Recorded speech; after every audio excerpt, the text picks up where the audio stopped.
Hello, everyone. Welcome back to our intensive PYQ analysis series.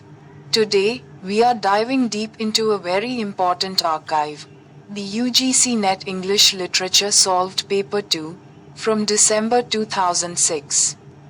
Now, remember, cracking this exam isn't just about memorizing the correct answer. True mastery comes from understanding why the other options fail.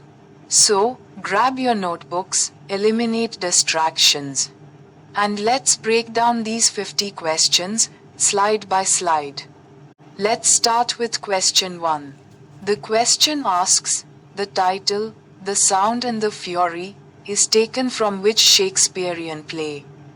Your options are Hamlet, Macbeth, The Tempest, or King Lear. The correct answer is B, Macbeth. William Faulkner famously took this title from Macbeth's iconic soliloquy in Act 5, Scene 5. You remember the lines, right? Life's but a walking shadow. It is a tale told by an idiot, full of sound and fury, signifying nothing. Now, why are the other options incorrect? Well, while Hamlet, The Tempest, and King Lear are all absolute masterpieces filled with existential dread, none of them contain this specific phrase. Faulkner needed that exact imagery of sound and fury to mirror the chaotic, fragmented world of the Compson family. So, the answer must be Macbeth. Moving on to question 2. Peculiar is a character in which of these novels? Option A, The Bluest Eye. Option B, Oliver Twist. Option C, Don Quixote. Or option D, Beloved. The answer is A, The Bluest Eye. Peculiar Breedlove is the deeply tragic, 11-year-old protagonist of Toni Morrison's very first novel, published in 1970. She prays for blue eyes, believing they will make her beautiful and save her from the horrific racism and abuse she endures. Let's eliminate the others. Oliver Twist is a Victorian London story by Charles Dickens. Don Quixote is Miguel de Cervantes' iconic Spanish satire. And Beloved, well, Beloved is also written by Toni Morrison. But that novel centers on Sete, a runaway slave haunted by the ghost of her child. Peculiar belongs strictly to the bluest eye. Question 3 focuses on literary circles. Which of the following writers was associated with the famous Bloomsbury Group? Is it T.S. Eliot, W.B. Yeats, T.E. Hume, or Virginia Woolf? The correct option is D, Virginia Woolf. The Bloomsbury Group was a highly influential circle of intellectuals, philosophers, and artists who lived and worked near Bloomsbury, London, during the first half of the 20th century. Virginia Woolf, along with her sister Vanessa Bell, Leonard Woolf, and E.M. Foster, formed the core of this group. What about the others? T.S. Eliot was an American-born modernist icon who, while friendly with the group, was never a core member. W.B. Yeats was an Irish poet deeply tied to the Celtic twilight in the Irish literary revival. And T.E. Hume, he was a brilliant philosopher and theorist, but his work laid the foundation for imagism, not Bloomsbury. Let's look at question 4. Which of the following characters appear in Samuel Beckett's masterpiece, Waiting for Godot? Jerry, Lucky, Jimmy Potter, or Hum? The correct answer is B, Lucky. Lucky is the famously silent, abused slave of Pozzo. He shocks the audience in Act 1 when he is ordered to think, unleashing a massive, breathless, and completely nonsensical philosophical monologue. Why not the others? Jerry is a character from Edward Albee's tense American play, The Zoo Story. Jimmy Potter is the quintessential, angry young man from John Osborne's Look Back in Anger. And Ham, spelled HAM, belongs to another brilliant Beckett play, Endgame, Not Waiting for Godot. Question 5 introduces a famous critical quote. About whom did T.S. Eliot write, "A thought to him was an experience. It modified his sensibility"? Was he talking about Herbert Marvell Donne or Crashaw? The correct answer is C. Donne. This quote comes straight from Eliot's landmark 1921 essay, The Metaphysical Poets. Eliot praised John Donne for possessing a unified sensibility, which means Donne could feel his thoughts as immediately as the odor of a rose. Now, look at the options. George Herbert, Andrew Marvell, and Richard Crashaw are all exceptional metaphysical poets. Eliot appreciated them too, but he specifically used John Donne as the ultimate champion to explain how the intellect and emotion could perfectly fuse together. Question 6. The last book of Gulliver's Travels is The Voyage to where? Houyhnhnms, Laputa, Brobdingnag, or Lilliput? The correct answer is A. Voyage to the Houyhnhnms. Book 4 is Jonathan Swift's most bitter, cutting satire on the human race. Gulliver visits a land ruled by rational, noble horses called Houyhnhnms, while humans are degraded. Filthy brutes called yahoos. Let's quickly map the geography of this book for your revision. Book 1 is The Voyage to Lilliput, the land of tiny people. Book 2 takes us to Brobdingnag, the land of giants. Book 3 covers several places, including the floating island of Laputa. Therefore, the grand finale, Book 4, is undeniably the Houyhnhnms. Moving on to question 7. Who edited the famous 18th century periodical, The Tatler? Let's skip straight to the correct combination, which is option D, Addison and Steele. The Tatler was actually founded by Richard Steele in 1709, using the pen name Isaac Bickerstaff. Very soon, his close friend Joseph Addison joined him, and their brilliant collaboration changed English prose forever. They later went on to co-found The Spectator in 1711. Why are the other options wrong? John Locke was a 17th century political philosopher, not a magazine editor. John Dryden was a Restoration Poet Laureate who passed away in 1700, long before the Tatler began.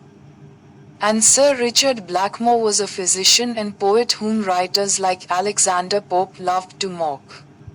So, remember, when you think of the Tatler or the Spectator, think of Addison and Steele.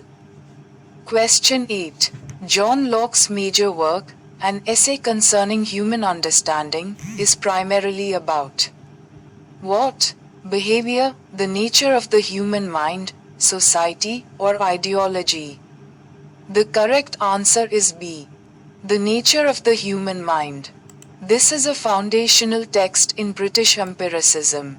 Locke sets out to investigate how the human mind gathers knowledge, famously arguing that the mind at birth is a tabula rasa, a completely blank slate, and that all our ideas come strictly from sensory experience.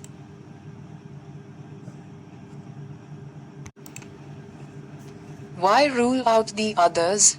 While Locke certainly wrote about society and political behavior, most notably in his two treatises of government, this specific essay is a work of pure epistemology. It deals with the mind, knowledge, and perception, not political ideologies or social contracts. Let's tackle question 9. Restoration comedy marks the restoration of what?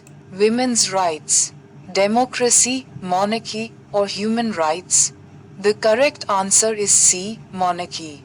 The term restoration is a major historical milestone.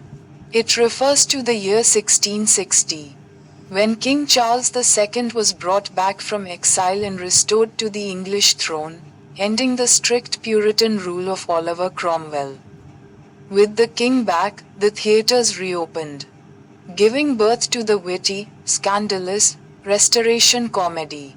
Let's look at the distractors. Democracy was definitely not restored, it was a return to absolute royal power.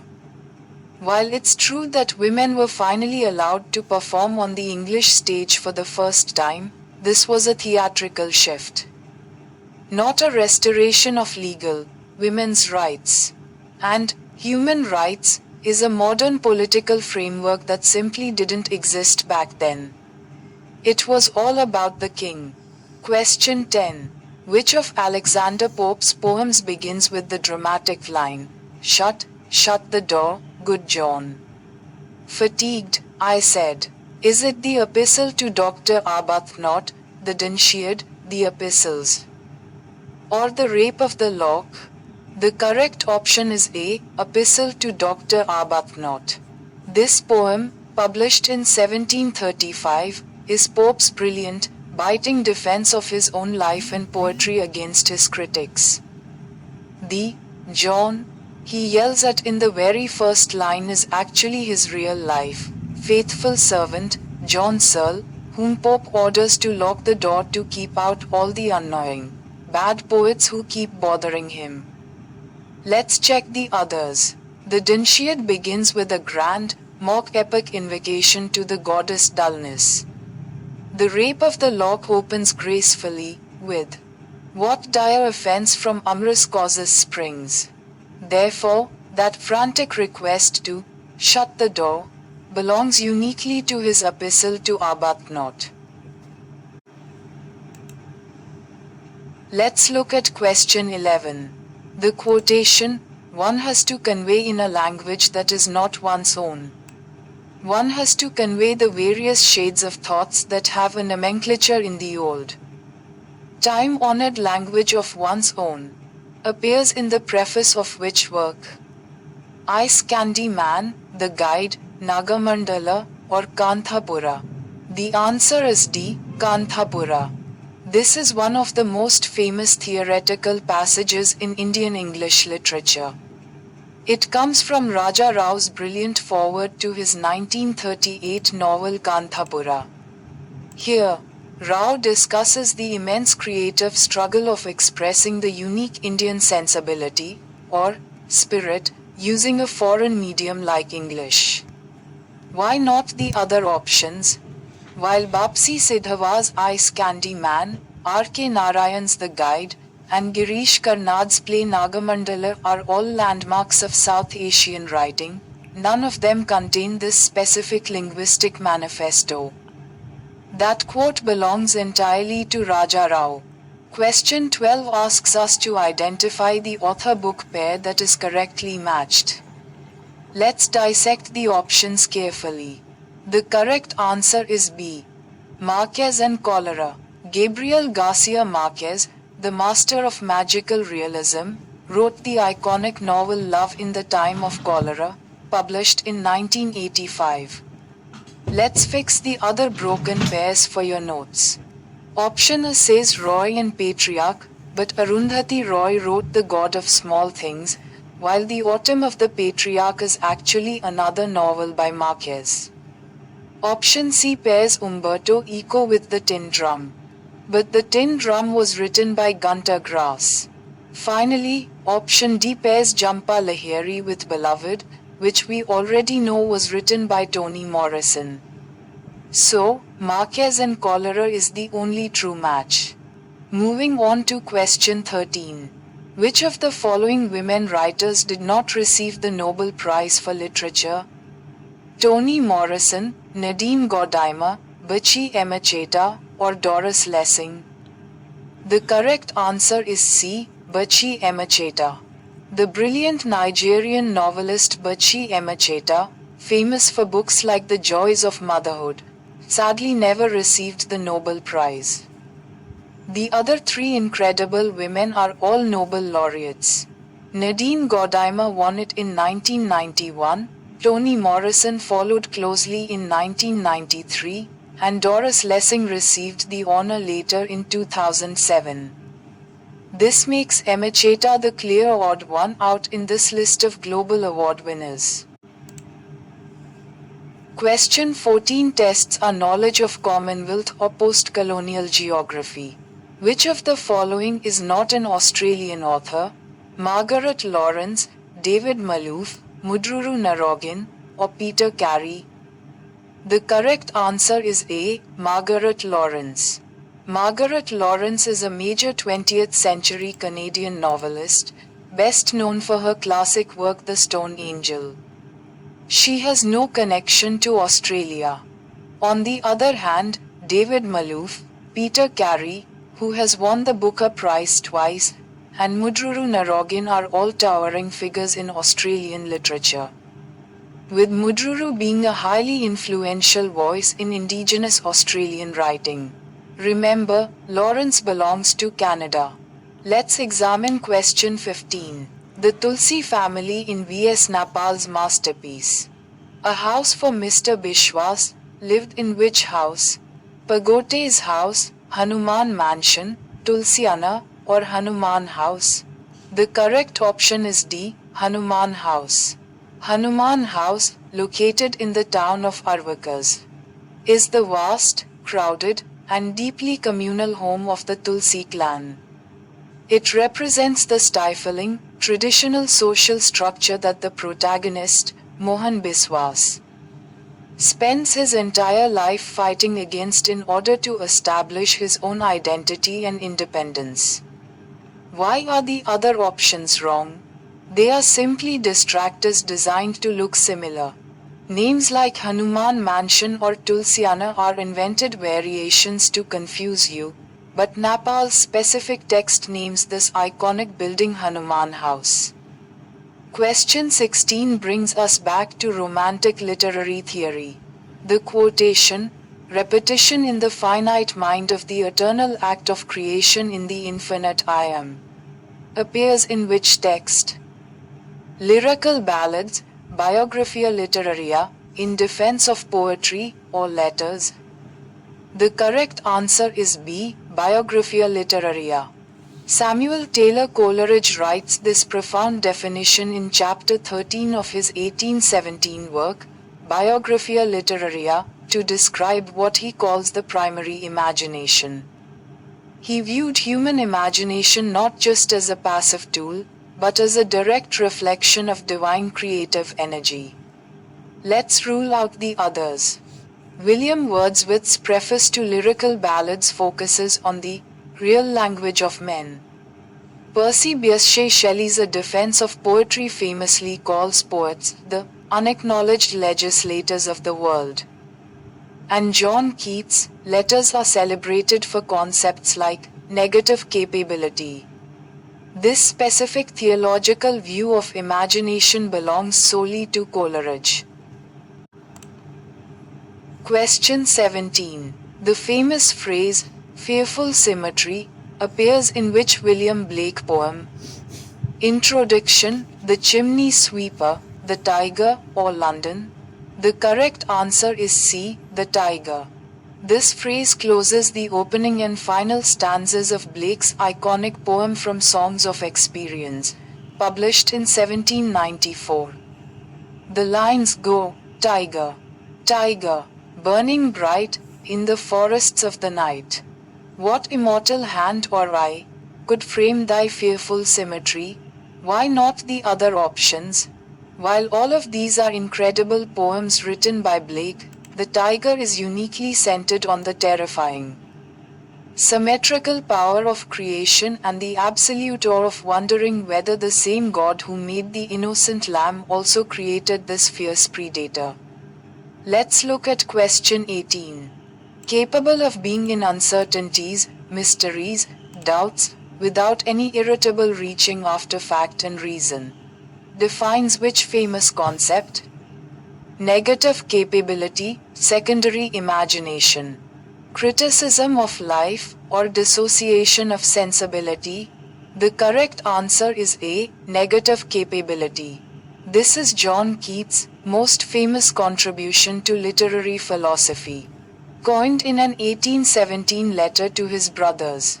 Keats argued that a truly great writer, like Shakespeare, has the rare capacity to exist in a state of mystery and doubt without constantly demanding logical, scientific explanations. Let's eliminate the distractors. Secondary imagination is Coleridge's term for artistic creation. Criticism of life is Matthew Arnold's famous definition of what poetry should be. And dissociation of sensibility is T.S. Eliot's diagnosis of the split between thought and feeling that happened in 17th century literature. Keats is a man for uncertainties. Question 19 asks, which of the following prose writers does not belong to the Romantic period? Thomas Love Peacock, Thomas de Quincey, William Hazlitt, or Edward Gibbon? The correct answer is D. Gibbon. Edward Gibbon was a monumental 18th century Enlightenment historian, most famous for his multi-volume work The History of the Decline and Fall of the Roman Empire, which he completed long before the Romantic movement truly began. The other three choices, Peacock, the sharp satirist, de Quincey, famous for his Confessions of an English Opium Eater, and Hazlitt, the masterful essayist, are all central figures who defined early 19th century Romantic prose. Gibbon belongs to the Age of Reason. Question 20 brings us to a classic plot point. In Jane Austen's Pride and Prejudice, where did Lydia and Wickham elope to marry? Barchester, Bath, Gretna Green, or Glasgow? The correct answer is C. Gretna Green. In early 19th century Britain, Gretna Green was a famous village just across the border in Scotland. Under Scottish law, couples could marry quickly without parental consent, making it the ultimate destination for eloping English lovers like Lydia Bennet and George Wickham. Why fail the others? Barchester is a fictional cathedral town created much later by Anthony Trollope. Bath is an elegant English spa city where Jane Austen actually lived and set parts of Persuasion. And Glasgow is a major Scottish industrial city, but it was not the specific wedding haven that Gretna Green was. Let's look at question 21, which asks us to find the correctly matched thinker-concept pair. The correct option is B. Derrida and deconstruction. Jacques Derrida is universally recognized as the foundational philosopher who introduced the practice of deconstruction to literary theory in the late 1960s. Let's unpack why the other options are completely scrambled. Northrop Frye is legendary for archetypal criticism, not mysticism. I.A. Richards is one of the founding fathers of new criticism and practical criticism, not archetypal theory. And Terry Eagleton is a world-renowned Marxist critic, not a psychological critic. Therefore, Derrida is our only perfect match. Question 22 shifts our focus to Indian classical aesthetics. Which of the following thinker-concept pairs is correctly matched? The answer is C. Mamta and Kavya Prakash. The medieval scholar Mammata Bhatta wrote the highly celebrated text Kavya Prakash, which translates to the light of poetry, standardizing ancient poetic concepts. Let's correct the other distorted pairs. Option A lists Abhinava Gupta with Dhvanyaloka, but Dhvanyaloka was actually composed by Anandavardhana, while Abhinava Gupta wrote a famous commentary on it called the Lokana. Option B mentions Vaman with Kavya Alankar, but Kavya Alankara belongs to Bhama. And option D lists Bharat with Vakrokti. But Bharat Muni is famous for the Rasa theory, while Vakrokti was developed by Kuntika. Question 23 asks for the correct historical sequence of schools of criticism. Let's look straight at option A, which is the correct chronological line: structuralism, deconstruction, reader response, and new historicism. This order perfectly mirrors the mid to late 20th century evolution of literary theory. Structuralism peaked in the 1950s and 60s, analyzing fixed language structures. Deconstruction emerged next in the late 1960s to dismantle those very structures. This shift allowed reader response theory to flourish in the 1970s by prioritizing the reader's role, which eventually paved the way for new historicism in the 1980s to reconnect texts to cultural history. Any other sequence is historically backward. Moving on to question 24.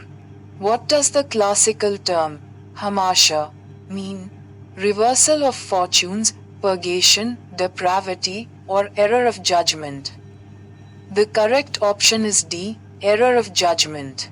Introduced by Aristotle in his monumental work Poetics, hamasha refers to the tragic flaw or fatal error of judgment made by an otherwise noble protagonist, which inevitably triggers their downfall. Think of Brutus trusting Antony, or Othello trusting Iago. Let's distinguish this from the other Greek concepts on the slide. Reversal of fortune is called peripeteia.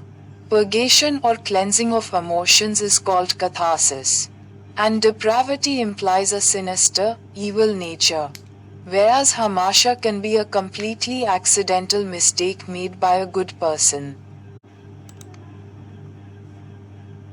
Question 25. The term, gynecriticism, was coined by which major feminist critic? Betty Friedan, Elaine Showalter, Luz Irigaray, or Susan Sontag? The correct answer is B, Elaine Showalter. Elaine Showalter introduced this term in her groundbreaking 1977 book, A Literature of Their Own. She defined gynecriticism as a specialized branch of feminist critique that shifts focus away from analyzing how men write about women toward constructing a sustained history and study of women as writers. Let's clear the field of the other options. Betty Friedan wrote the sociopolitical classic The Feminine Mystique. Luz Irigaray is a famous French psychoanalytic feminist theorist who focused on language and gender difference. And Susan Sontag was an influential cultural critic known for essays like Against Interpretation, Not Feminist Literary Terminology. Let's look at question 26, which asks for the correct chronological sequence of Victorian authors based on their birth dates. Let's jump directly to the correct sequence, which is option C, William Makepeace Thackeray. The Bronte sisters, George Eliot, and Dante Gabriel Rossetti. Here is how the timeline unfolds for your notes. Thackeray was born earliest, in 1811. The brilliant Bronte sisters were born shortly after, between 1816 and 1820. Mary Ann Evans, who wrote under the pen name George Eliot, was born in 1819. And finally, the poet-painter Dante Gabriel Rossetti arrived last, in 1828. Any other configuration violates the real-world timeline of these authors' lives. Question 27. Which Charles Dickens novel opens with the world-famous line, "It was the best of times, it was the worst of times"? A Tale of Two Cities, Oliver Twist, Pickwick Papers, or Hard Times? The answer is A Tale of Two Cities. This historical novel, published in 1859, uses this series of sharp paradoxes to perfectly capture the extreme social unrest and political chaos dividing London and Paris during the French Revolution. Let's remind ourselves of how the others start. Oliver Twist begins with Oliver's bleak birth in a parish workhouse. Hard Times kicks off with the rigid schoolmaster Thomas Gradgrind demanding, "Now, what I want is facts." This legendary opening balance of best of times and worst of times, belongs exclusively to A Tale of Two Cities. Question 28. The controversial term, the fleshly school of poetry, is directly associated with which group? The Chartists, the Pre-Raphaelites, the Symbolists, or the Imagists? The correct choice is B, the Pre-Raphaelites. This was actually the title of a fierce pseudonymously published magazine attack in 1871 by a critic named Robert Buchanan. He accused Dante Gabriel Rossetti and his circle of overemphasizing sensuality and physical desires in their verse, mockingly labeling them the fleshly school. Why rule out the others? The Chartists were a 19th century working class political reform movement. The Symbolists were a late century French movement focused on suggestion over literal meaning. And the Imagists were early 20th century modernists who demanded raw, clear precision. The fleshly insult was thrown strictly at the Pre-Raphaelites. Moving on to question 29. The tranquil, yet melancholic line, "The sea is calm tonight," opens which poem? Maud, Thyreses, The Lotos Eaters, or Dover Beach? The correct answer is D, Matthew Arnold's Dover Beach.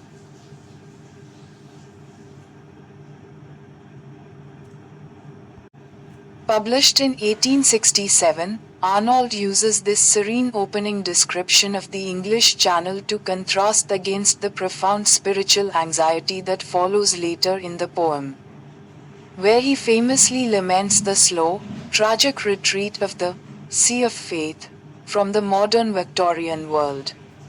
Why do the others fail? Maud is a dramatic monodrama by Alfred Tennyson. Thyreses is Arnold's elegy for his close friend Arthur Hugh Clough.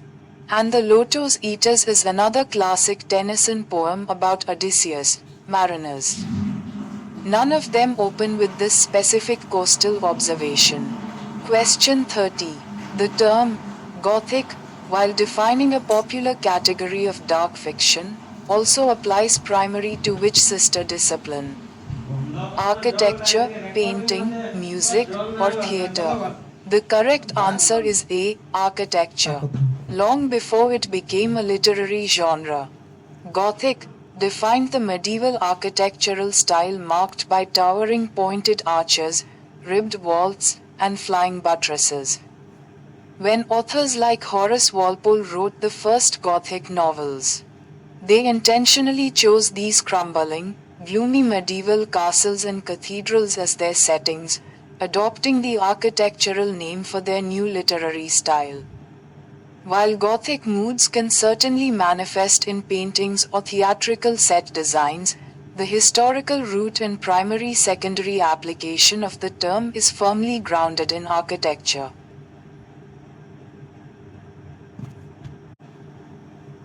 Let's look at question 31. The famous gap-toothed character described in the general prologue to the Canterbury Tales is who? The prioress, the nun, the wife of Bath, or the narrator? The correct answer is C, the wife of Bath. Geoffrey Chaucer explicitly describes Elisawen of Bath as being gat-toothed, which means gap-toothed. In medieval physiognomy, a gap between the front teeth was believed to indicate a bold, amorous nature, a love for luxury, and an inclination to travel long distances, perfectly matching her character. Why are the others incorrect? The prioress, Madame Eglantine, is defined by her fastidious stable manners and her ambiguous motto brooch. The nun is her quiet traveling companion. And the narrator is Chaucer's observant persona, who details these physical traits but does not possess them himself. Question 32. Which of the following plays is not a revenge tragedy? The Duchess of Malfi, Volpone, Hamlet, or Gorboduc? The correct answer is B, Volpone. Ben Jonson's Volpone is a brilliant, cynical Jacobean city comedy and beast fable that satirizes human greed and avarice. There is no blood vengeance or murder plot driving it. The other three options are quintessential pillars of the tragic vengeance tradition. John Webster's The Duchess of Malfi and Shakespeare's Hamlet are masterpieces of the genre. And Gorboduc, written by Sackville and Norton in 1561, holds the title of the very first English Seneca-style tragedy. Therefore, Walpole is a clear comedic exception. Question 33 asks, miracle plays are traditionally based on the lives of which individuals? Knights, crusaders, pilgrims, or saints? The correct answer is D, saints. In the evolution of early English drama, miracle plays specifically dramatized the miraculous lives, conversions, and martyrdoms of Christian saints. Let's clear up the terminology so you don't confuse this with other genres. Knights and crusaders are the heroic figures you find in secular medieval romances. Pilgrims serve as the framework for storytelling collections like Chaucer's. And if a play was based on stories directly from the Bible, it was called a mystery play, not a miracle play. Remember, miracles belong to the saints. Let's look at question 34. The Red Cross Knight in Edmund Spenser's monumental epic, The Faerie Queene, allegorically represents which virtue? Temperance, chastity, truth, or falsehood? The correct option is C, truth. In Book 1, the Red Cross Knight represents holiness, which is structurally bound to spiritual truth. He fights on behalf of Una, who represents the one true church. To conquer the dragon of error, let's identify who represents the other virtues for your exam prep. Temperance is championed by Sir Gawain in Book 2. Chastity is represented by the fierce female warrior Britomart in Book 3. And falsehood is embodied by the deceptive sorceress Duessa, who acts as the primary villain. Red Cross stands firmly for truth. Question 35 introduces a powerful line. Present fears are less than horrible imaginings. In which Shakespearean play does this thought occur? Macbeth, King Lear, Othello, or Julius Caesar? The correct choice is A, Macbeth. Macbeth speaks these words aside in Act 1, Scene 3. Immediately after hearing the witch's prophecy that he will become king, he is paralyzed by his own sudden, terrifying thoughts of murdering King Duncan, realizing that actual, real-world danger is far less frightening than the horrific scenarios conjured up by his own guilty imagination. While King Lear, Othello, and Julius Caesar deal deeply with psychological torment. This specific, haunting insight into the terrifying power of imaginings belongs entirely to Macbeth. Question 36. Who is the author of the classical treatise, Ars Poetica? Plato, Horace, Virgil, or Aristotle? The answer is B, Horace. The Roman poet Horace composed Ars Poetica, which means the art of poetry, around 19 BC, written in the form of a verse letter. It laid down influential rules for future generations of poets, advising them on consistency, decorum, and the duty of art to both instruct and delight. Let's review why the others are distinct. Plato famously banishes poets from his ideal state in the Republic. Aristotle wrote the Poetics, which is a formal philosophical analysis of tragedy. And Virgil was an epic poet who wrote the Aeneid. Not a literary critic, Horace is our author here. Let's dissect question 37. Which of the following is not a standalone critical work written by Dr. Samuel Johnson? Preface to the Dictionary, Preface to Shakespeare, Lives of the English Poets, or Cowley? The correct option is D, Cowley. This is a clever trick question. Abraham Cowley is the name of a famous 17th century metaphysical poet. While Dr. Johnson did write an exceptional biographical essay about him, entitled The Life of Cowley. That essay is simply a chapter inside his larger collection, Lives of the English Poets. Cowley, on its own, is not a book title by Johnson. Options A and B, the preface to the dictionary and the preface to Shakespeare, are two of Johnson's most massive independent monuments of 18th century literary criticism. Question 38 asks, which novel by Daniel Defoe was considered to be the absolute best by the modern critic and novelist E.M. Forster, Colonel Jack, Robinson Crusoe, Captain Singleton, or Moll Flanders? The correct answer is D. Moll Flanders. In his influential critical book Aspects of the Novel, E.M. Forster praised Moll Flanders above all others for its immense vitality and character depth. He argued that Moll's psychological realism makes her a far superior, more fully realized character than anyone else Defoe created. While Robinson Crusoe is undoubtedly Defoe's most famous adventure story worldwide, Forster valued character complexity over plot structure, choosing Moll Flanders as his champion. Colonel Jack and Captain Singleton are lesser-known picaresque works. Question 39. Edmund Burke famously denounced the French Revolution in which text? Political Philosophy, Inquiry into the Sublime, Reflections, or Annual Register? The correct option is C. Reflections on the Revolution in France. Published in 1790, this tract is one of the founding documents of modern political conservatism. Burke passionately argued against the sudden, violent destruction of long-standing social institutions, accurately predicting that the French Revolution would spiral down into anarchy, terror, and military dictatorship. Let's rule out the distractors. His philosophical inquiry into the origin of our ideas of the sublime and beautiful is a work on aesthetics, not politics. And the Annual Register was a yearly historical journal he helped edit. His grand political denunciation belongs strictly to the Reflections. Question 40 presents an unforgettable line. A man can be destroyed but not defeated. In which Ernest Hemingway work does this appear? For whom the bell tolls, The Old Man and the Sea. The Snows of Kilimanjaro, or The Sun Also Rises? The correct answer is B. The Old Man and the Sea. This 1952 novella features this line as its central thematic motto.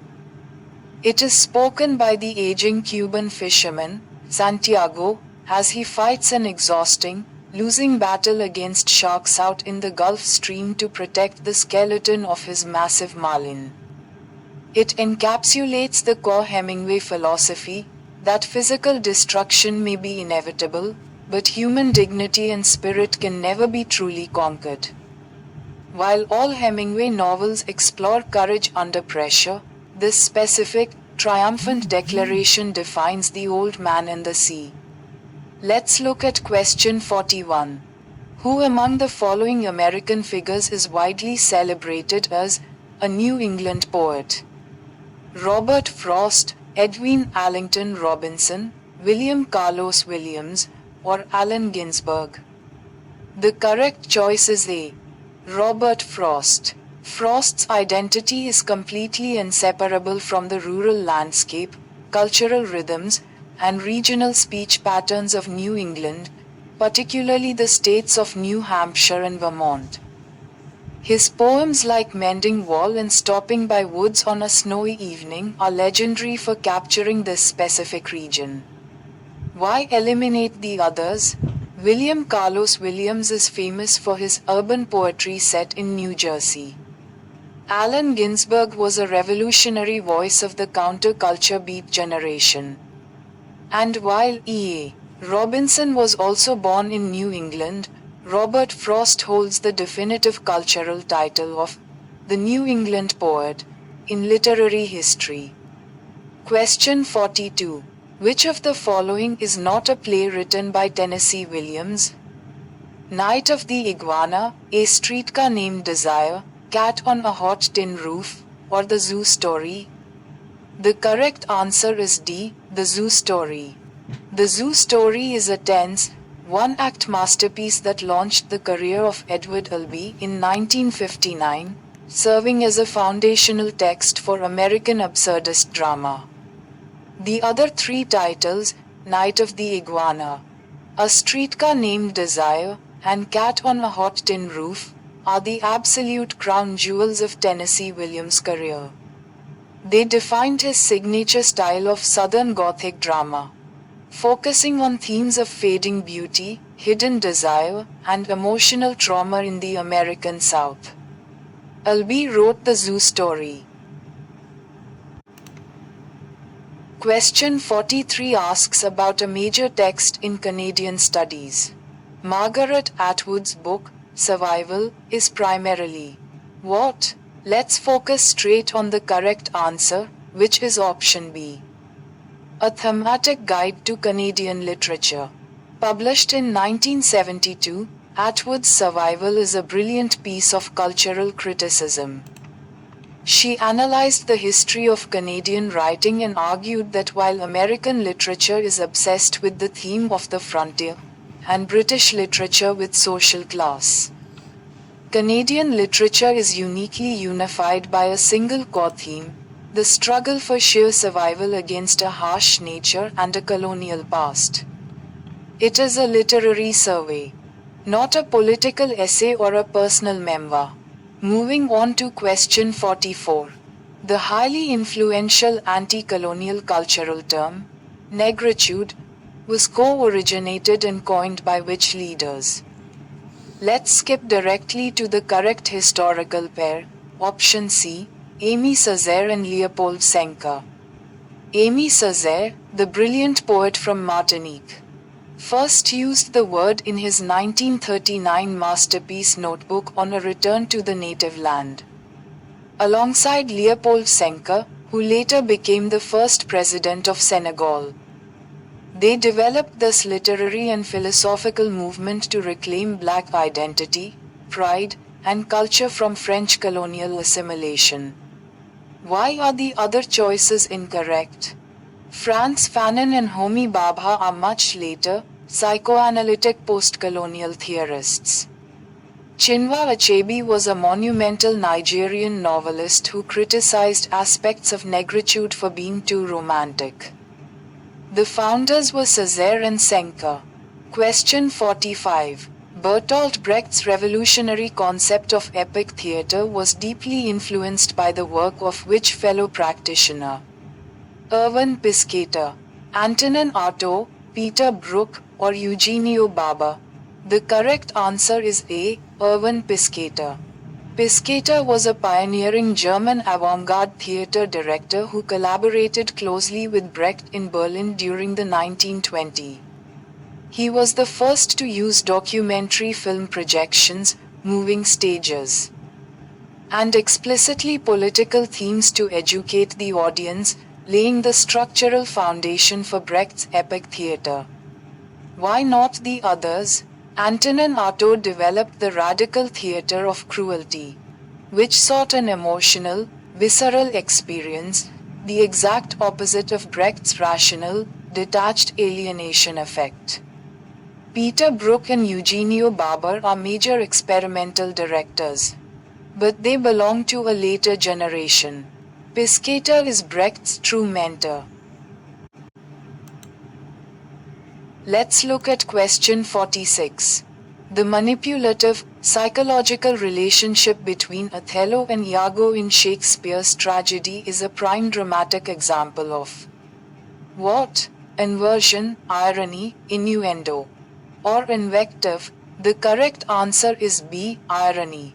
The entire engine of Othello relies on profound dramatic irony. The audience watches in torment because we see Iago's hidden villainy, while Othello remains completely blind to it, repeatedly calling his destroyer honest Iago. This mismatch between appearance and reality is the definition of irony. Let's dismiss the other literary terms. Inversion is the reversal of standard word order in a sentence. Invective refers to a direct, angry verbal assault. And while Iago certainly uses subtle innuendos to poison Othello's mind, the overarching structural mechanism of their relationship is dramatic irony. Question 47 takes us to basic poetic meter. A poetic foot consisting of an unstressed syllable followed immediately by a stressed syllable is called what? A dactyl, a traw, an I am. Or an anapist. The correct option is C, an I am. The I am is the most natural and dominant rhythmic foot in English poetry, represented as short long, or unstressed stressed. Think of the phrase, to be or not to be. Let's define the other 3 feet for your quick reference. A traw is the exact reverse of an I am, a stressed syllable followed by an unstressed one. A dactyl is a 3-syllable foot moving from stressed to 2 unstressed syllables. And an anapist is also 3 syllables, starting with 2 unstressed followed by a final stress. Remember, unstressed stressed is always an I am. Question 48 asks for the standard rhyme scheme of a Shakespearean sonnet. Let's jump straight to option A, which represents the correct option despite a minor historical typo in the question paper. Above, CDED, FF, GG. A classic Shakespearean, or English, sonnet is built using 14 lines divided into 3 distinct quatrains and a final rhyming couplet. While the standard textbook notation is above, CDCD, FF, GG. Option A is the only choice that maintains the structural logic of 3 independent quatrains capped by a sudden, concluding 2-line couplet.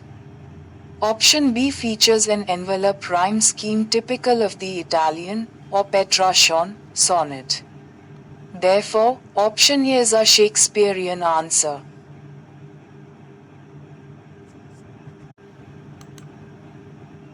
Question 49. Using the phrase, the bench, to represent the entire judiciary system is a classic example of which figure of speech? Metaphor, irony, synecdoche, or metonymy? The correct answer is D, metonymy. Metonymy is a figure of speech where you replace the literal name of an object or concept with something else that is very closely associated with it, such as using the bench for judges or the crown for the king. Let's make sure you don't confuse this with option C, synecdoche. Synecdoche requires a strict part to whole physical relationship. Like saying, all hands on deck, where hands are a physical part of the sailors. Since a wooden bench is an external object associated with a judge's office, rather than a physical body part of the judge, this device is strictly metonymy. And finally, we have made it to question 50. Let's finish our lecture strong. A poetic line of 4 feet, comprising a monosyllable, a traw, a dactyl, and a first paean. What specific rhythm is this describing? Running rhythm, sprung rhythm, blank verse, or rhymed verse? The correct answer is B, sprung rhythm. As we discussed briefly earlier, sprung rhythm is the revolutionary poetic meter designed by the Victorian poet Gerard Manley Hopkins. Unlike traditional meters that count every single syllable, sprung rhythm counts only the major, accented stresses in a line. This allowed Hopkins to pack a single foot with one giant monosyllable, or a stress followed up by multiple light, unstressed syllables like a dactyl or a paean. It dynamic, ruggedly mimics the natural cadence of spoken English. Why rule out the rest? Running rhythm is Hopkins' name for standard, traditional English iambic verse. Blank verse is strictly unrhymed iambic pentameter following a rigid 10-syllable line. Hopkins broke away from all those rules to create the unique music of sprung rhythm. And that brings us to the complete conclusion of our comprehensive analysis of the December 2006 paper. Notice how looking deeply at the wrong options gives you a massive advantage? By breaking down this single paper today, we didn't just memorize 50 answers, we actually revised over 150 different literary movements, definitions, and authors across history. Keep reviewing, keep practicing your process of elimination, and I will see you all in the next interactive lecture. Thank you for tuning in, and happy studying.